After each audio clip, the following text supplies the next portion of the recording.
So today we're talking about digital portfolios, which is the equivalent of the final for this class. So it's a writing-based class, so we're not taking an exam. Your final is to turn in kind of all of your work, only updated, edited, and revised. Getting back to this idea that the writing process is just that, a process. So we're receiving a lot of feedback from our writing partner, feedback from other people on the discussion boards. We're going to continue to do that and get feedback from other people besides our writing partner and our instructor, because that was feedback that I received based on some changes that you wanted made from the class. And the digital portfolio, I'm going to upload that assignment. But basically, you've been working on it all along. I would like for you to place in your digital portfolio. You can also turn in a hard copy if you do not want to do a digital copy. I would highly recommend that you do a digital copy just because of the nature of this class, as well as I think it makes you more versatile. And I think it's kind of what people are expecting at this point. So the digital portfolio, let's talk just about digital portfolios in general. So the digital portfolio assignment, I want you to have your resume in there. I want you to have a cover letter example, and you need to pick some kind of host where you're going to put all of your information. If it's not going to be an online form, then I'm going to show you some examples in a video that I'll make a little bit later, where you can see some examples of hard copies of the digital portfolio. Or you could just come into my office during office hours and look at some examples. I have some student examples. I also have my portfolio, because I have the best representation of mine is a hard copy, because in my field, I usually am not hired in kind of like an online form. They most always want to meet me. And so I bring in my portfolio. That's something they kind of expect me to bring. And so that's how things go in my field. I'm not really sure how they go in your varying fields. It's kind of your job to find out when you talk to your person during your career report. So, but you have the option always to come in during office hours, look at my example portfolio, career portfolio. It's all the documents that I feel like are representation of my work and what I'm capable of and the things that I'm proud of. Awards that I've won, letters that students have wrote to me. I have some evaluations from previous supervisors that talk about what what I do well, areas that they would like for me to work on. Basically proof of my ability to instruct in a college classroom. I think I've indicated on multiple occasions that I wasn't just a teacher, that I was a former addictions counselor, and I also had a brief stint in PR. So I actually have 3 career portfolios, and you're welcome to look at any of those for examples, but that's kind of your final. So some questions I have for you to think about. What should a digital portfolio contain? What should your digital portfolio contain, or a hard copy of your portfolio? Even if you do go the digital route, I would still encourage you to have a hard copy of these documents. Things happen. I had a student just last week, her best friend spilt water all over her computer, and she hadn't backed up. So I guess my first suggestion is back up your data, but still, things happen. My father, when I was very young, my parents were not together at the time, but his house burnt down. I mean, he lost everything. He lost baby pictures. He lost stuff, pictures of me when I was younger, and so he doesn't have that. And so even if he would have backed up, that would have been gone. But he had a copy. He had his career portfolio in his office, and so he still had all of his career documents. So I would encourage you to have a hard copy of this and keep it in multiple places. It sounds crazy, but if your career means as much to you as it does to me, having a hard copy and having it in multiple places, and even a web copy, keeping it on a zip. Be paranoid about this kind of stuff. It sounds crazy, but he's really glad that he still has his career portfolio. I think he probably wishes he would have had some pictures of me, but oh well, priorities, right? So have a copy of both. The second question here, what are the benefits of having a digital portfolio? And I think we can think of these, especially for my students who are in the online world, computer engineers or want to get into the technology field. I think that everyone at this point, we kind of have this assumption that you're going to be online or that you're going to have your material where I can access it online. But then I think there's also some concerns about digital portfolios or privacy. What kind of information is out there about me? Who's seeing it? Who's viewing it? Is someone going to take my stuff and my ideas? So these are the kind of questions that I want you to consider as we talk about digital portfolios. So here's some tips, just some general tips from the experts. The first is start early. As you're in college and you're creating projects, don't downplay what you're working on in your classes. I think a lot of these are potential things that you can show employers, hey, look what I'm capable of, especially for those of you that haven't had an internship yet or haven't had a job. Maybe many of you have had a job, but it's more, maybe waitressing or, not a job where you kind of see yourself in long term or not what you see as your ideal job. So think about what you're working on in your classes right now and how you can showcase that to an employer to show, look what I'm capable of. The second tip is use a professional photo. Yes, we do live in the selfie age, but having yourself photoed, to have someone, take a picture of you in a professional outfit. We've talked about dress and what that means before. So obviously that's kind of important. Whenever you go to career fairs, they meet a lot of people. And if they can have a link to your LinkedIn or a link to your career portfolio and they see your picture, they're like, oh yeah, I remember that guy or I remember that girl. And that kind of jogs their memory. So the value of a professional photo it's pretty important. Include references, people that can speak to your character. And think now, who can I ask?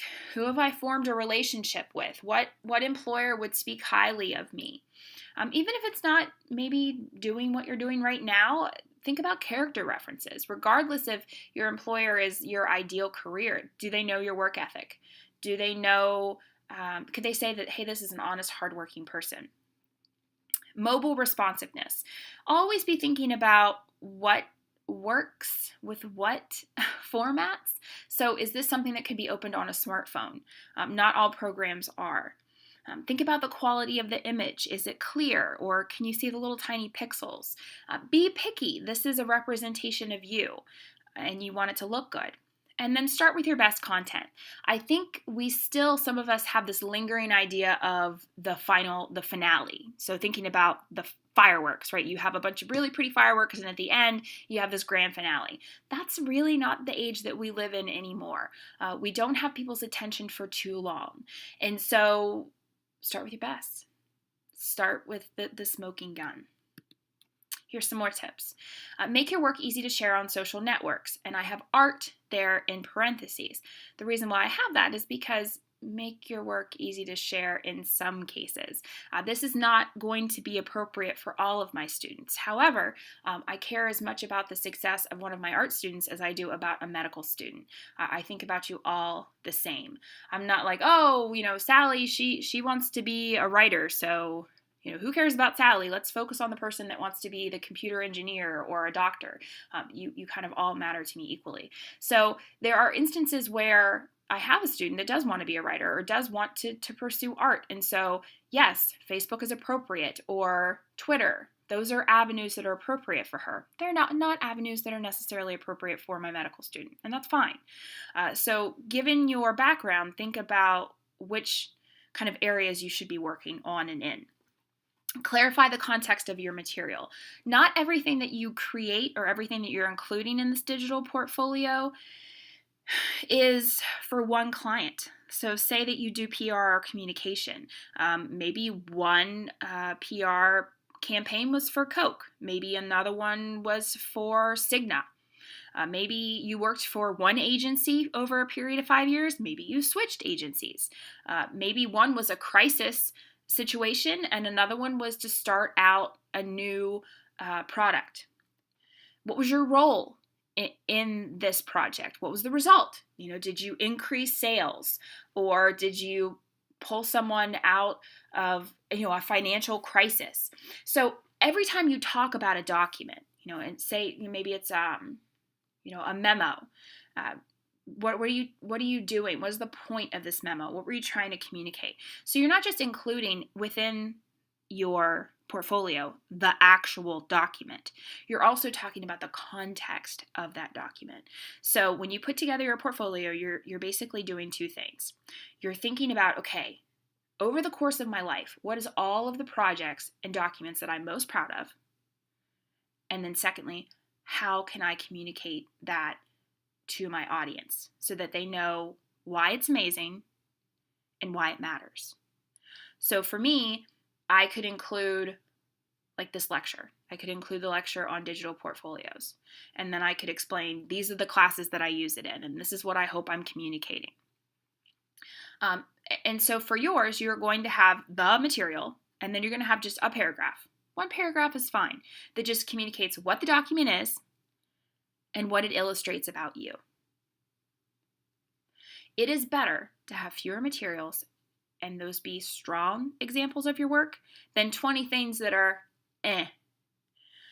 because they're not going to probably look at all 20, especially if they have 20 career portfolios to look at, or if they have 20 LinkedIn profiles to go through. Let them see one or two things and think, wow, this young woman is capable of amazing work, or this young man does fine writing. Think about your 5 best pieces or 5 best projects. And then the final tip here is to consider personal branding. What kind of font represents you? I know this sounds silly, but this kind of stuff matters because we're talking about design now, which is not something that we've talked about, I think, very much previously. What color appeals to you? Once you start to pick these things, then you're building a personal brand. What words describe who you are? And you have to be able to communicate these things. This is not a marketing ploy. This is not PR. This is not fake. This is stuff that matters. This is you communicating what someone gets when they get you. And you will have to be able to do this. So in a job interview, I've had multiple times where in a job interview, someone has asked me, why you? Why should we hire you? And what I say is, I care about my students. My job is very important to me, and it's very important that I do a good job. If my students are interested in something, I become interested in it. It doesn't matter if I struggle in math. It doesn't matter if I never took chemistry. If they're jazzed about those things, I am too. I want to learn about it. I want to help them reach their goals. Just yesterday, I got an email from a past student of mine. He's a nursing student. He was a nursing student. Then he ended up going on to study physical therapy, and he applied to his school. And I wrote him a letter of recommendation, and he reached out and said, hey, guess what? I got in. I got into every single one of the schools that you wrote me a letter for. That's amazing to me. That's what I live for, is to help my students reach their career goals. And that's what I say, because that's what you get when you get me as an instructor. I want to help you get to where you want to go. And that's my personal brand. So I want you to think about, what is your personal brand? If you are a dental hygiene student, what do people get when they hire you? If you are a mechanical engineer, what do people get when they put you on their team? Really consider this and be able to communicate that. So, a couple other tips. I would encourage you not to have things that are 5 years old unless it's something major. If it's something that was like a brainchild or some kind of big deal, that's okay to include. If not, I would say we want to kind of be updating these regularly. Keep confidentiality in mind. Not all clients that you work with, if you are in a business setting, are going to want their material in there or are even going to allow you to have your material in there. I've had a lot of previous military students that are more than happy to tell me about the fact that they've been in the military, but they'll cover up their license number, or I'm sure I'm probably not saying that right. They'll cover up any kind of confidential information. And that doesn't offend me at all. That's them being respectful to our country, security. That's them doing what they're supposed to do. And I actually have more respect for that. So I'll always be thinking, what information's out there? What should I be sharing? What should I be keeping private? And the last one is give credit where credit is due. The common question I have with digital portfolios is, am I allowed to include a group project? Absolutely. What I'll say with this is you need to get permission from your group members. You need to cite your group members. So you need to clarify, hey, guess what? This is a group project. this is the part I did, because that's what I'm going to be paying attention to. Yes, the whole thing matters, and you played a part, but indicate where you mostly played a part and ask for permission. Here's a couple things I would suggest. We're going to talk about the host here in a minute, meaning is it going to be Wix? Is it going to be a Google Documents page? We'll talk about who's going to host this material. For right now, let's just talk about what pages should you have on this digital portfolio. First off, a homepage. Some place that takes you back, that lets you know where all the major materials go, the central location.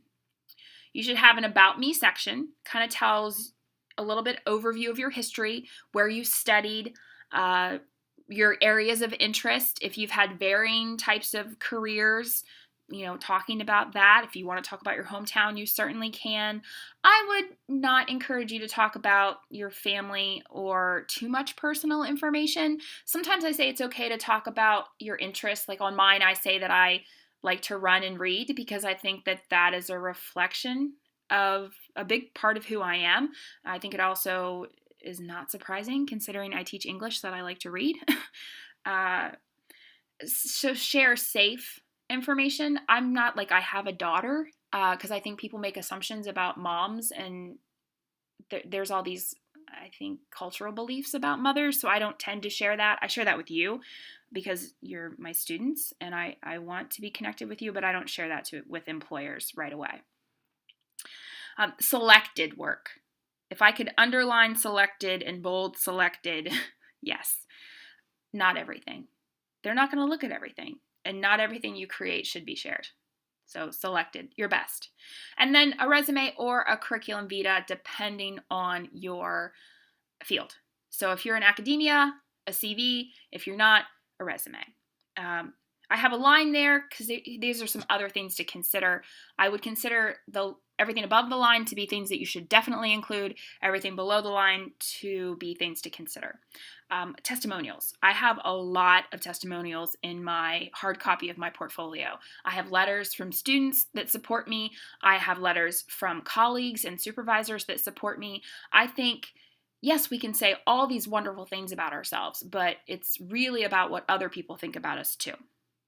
Have some non-client work in there. If you're interested in photography, put it up there. I think that some of our interests show our other talents. I don't always think it's such a bad thing to show that we are well-rounded. That, I think, is becoming more and more needed and necessary. I know when I applied to RMU, it wasn't just about what have you taught and what have you taught before. They're like, what real-world experience have you had? Okay, so you're a former communication teacher. Have you actually ever done any communication? Yeah, I worked in PR for a while, and I did therapy, and I'm a licensed counselor. And they're like, oh, okay, good. And that's kind of the expectation now. So think about areas where you have had some experience and things that you can include. If you've been in the military, if you've had other jobs, real world experience, and hobbies. Because photography, hello, you can make money doing that. And especially if you're good at doing that. Make sure it's appropriate, obviously, and differentiate that this was not something you did for a client. This is something that you're personally interested. Always use your best interest or your best judgment there.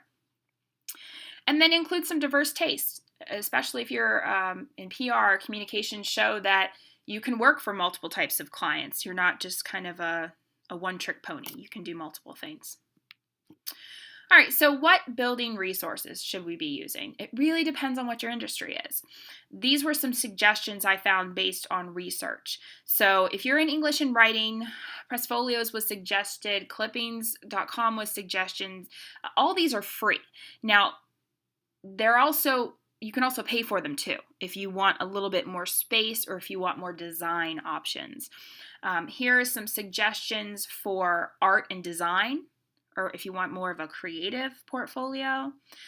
If you focus in on education, I know for sure that we have a couple people in our class that want to be educators, Pathbright, and that's the one that I used. It's not real developed at this point, but it's meant to just be kind of an example. A lot of my students in the past have used Wix and had good, I think, outcomes with that. I had one student that we're going to look at that used WordPress, had a good good outcome from that as well. So play around with these. I would say start sooner than later, because the first part is just figuring out the building resource. That's a whole thing. And then loading it up and playing with it and seeing how you like it is a whole other thing. Okay, so let's look at some examples. So this is mine. Very kind of basic. Picture here, this is actually in the cathedral, which is where I spend most of my time. If you want to come see me, you're more than welcome. I am an adjunct instructor right now. I'm hoping to be full-time eventually. And then if you want to email me, there's the link right there. And then this is if you wanted to share my profile with somebody. Click on the About. And this was just a question that they asked. I like to read, run, and help my students develop professionally. And then in terms of material that I have on here right now, I just have my CV. Eventually, I would like to get some PowerPoints up there and some other examples of instruction. So this is just a very base level example. This is like the bare minimum of kind of what you want to have. All right. Let's look at one of my students. This follows the assignment guidelines. This one was one of my favorite ones, and I asked that you please keep her information confidential. She did tell me that I was allowed to use it, but please, kind of keep that in mind. I like the layout. I like this over here. This is Wix. She said it was pretty easy, but she's also a mechanical engineer. So sometimes when Corinne says things are easy, I'm like, okay, it was easy for you, Corinne. This is her work. Her latest projects, she's got them all in PDFs, which means everyone can kind of see them. This is a PowerPoint, so you can go back and look at it more in detail and depth. Just for space sake, I'm not going to kind of go into all of these, but I like the layout. I like the circles. You could call her. You can contact her here. Here's her references. There's a little tiny bit of her resume here.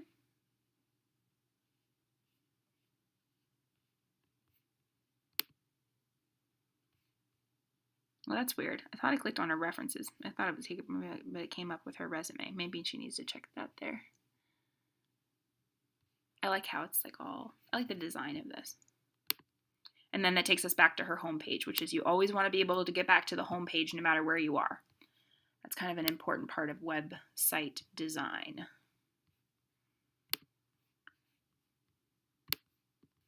And then, let's see here. Nigel. This one was really good. He did some changes. This used to have snow everywhere here. I told him it was really distracting, so he changed it. And then he had his picture. This is a program that he actually created to play Sudoku. I think that's how you say that. I apologize if I said it wrong. An overview of his portfolio, all the things he's kind of been working on.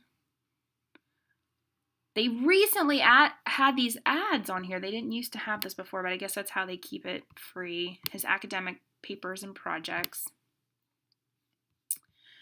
And his professional documents. And then to contact him. So I thought it was nice. He's big into Pittsburgh. He's got the view of the city here. I thought it was clean. I liked the design. It followed the assignment guidelines. And then if you don't like either of those examples, oh, that one's not gonna, it's mad at me. Okay. This link right here, which if we'll just do this. Sometimes these links don't work.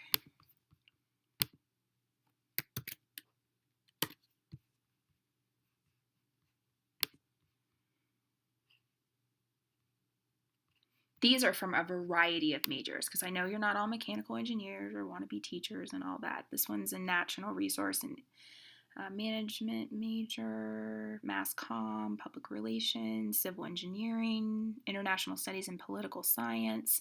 So these are portfolios across the discipline. And I thought there were some pretty interesting examples. If you don't like any of these, you can just go to Google and type. You'll see all kinds of examples.